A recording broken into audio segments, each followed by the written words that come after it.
tidak boleh dalam satu hari itu full menggunakan HP dan menggunakan laptop ya teman-teman.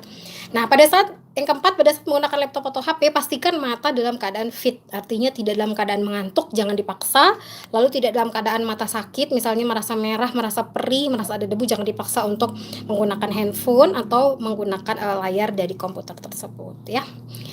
Selanjutnya yang kelima teman-teman, bagi teman-teman yang on stage menggunakan soft lens ya harus dijaga. Jadi soft lensnya itu memang fungsinya untuk memperindah mata ya sebenarnya.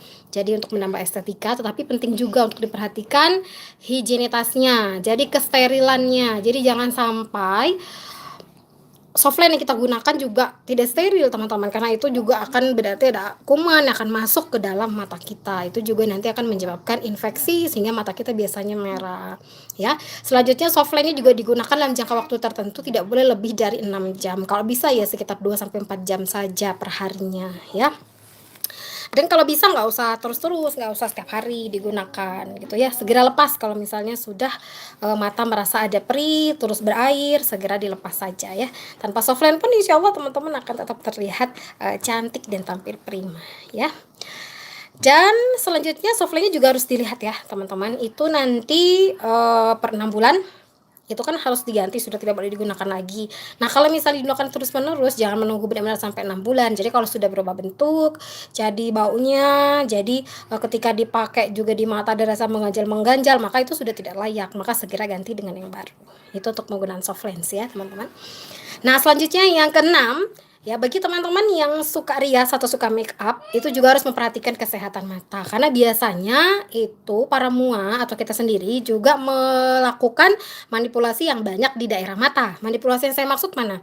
Itu pasti kalau makeover itu pasti fokusnya itu di daerah mata ya. Nah jadi di bagian alis juga ya dekat dengan mata, itu juga riskan.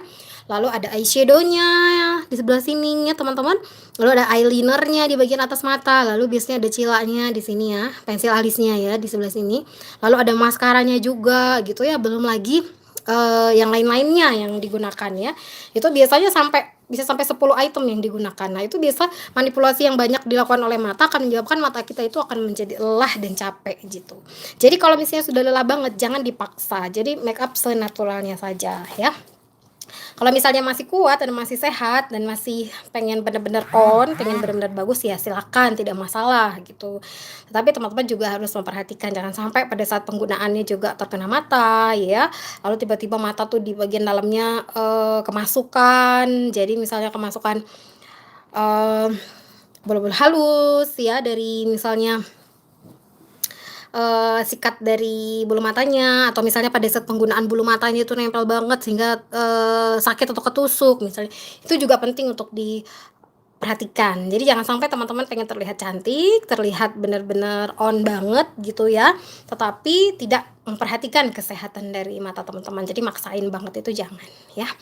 Selanjutnya terakhir yang ketujuh teman-teman, penggunaan dari obat tetes mata. Karena ada biasanya ya obat tetes mata dengan tidak menyebutkan beberapa merek. Itu teman-teman bisa beli untuk obat tetes mata yang untuk sterilkan mata. Itu juga bisa ya. Jadi bisa diteteskan untuk lebih menyegarkan. Nah, kalau misalnya mata teman-teman sudah mulai merah, jangan diabaikan. Itu segera berikan dia tetes mata. Jadi misalnya mengandung chloramphenicol atau apa yang sekiranya teman-teman biasa gunakan selama ini. Ya, demikian teman-teman tips dari saya cara menangani mata lelah. Ketika mata Anda sudah merasa lelah, merah, berair, dan sudah tidak nyaman, jangan pernah teman-teman abaikan. Sebab mata bukan hanya sebagai jendela dunia menurut saya, tetapi mata merupakan sumber komunikasi yang utama setelah pita suara kita. Itu saja dari saya teman-teman. Jangan lupa subscribe, like, dan share sebanyak-banyak serta komentar hal apa yang ingin teman-teman tanyakan dan teman-teman ingin ketahui dari saya sehingga saya dapat bagikan nanti. Seperti biasa, quote spesial dari saya teman-teman, jangan lupa bahagia. Terima kasih ya teman-teman sekalian. Sampai jumpa pada sesi selanjutnya. Semoga teman-teman semua juga selalu sehat ya, dan dapat selalu memberikan yang terbaik pada setiap kesempatan. Terima kasih. Salam hormat dari saya Ulfana Raya. Wassalamualaikum warahmatullahi wabarakatuh. Ini sudah selesai 4.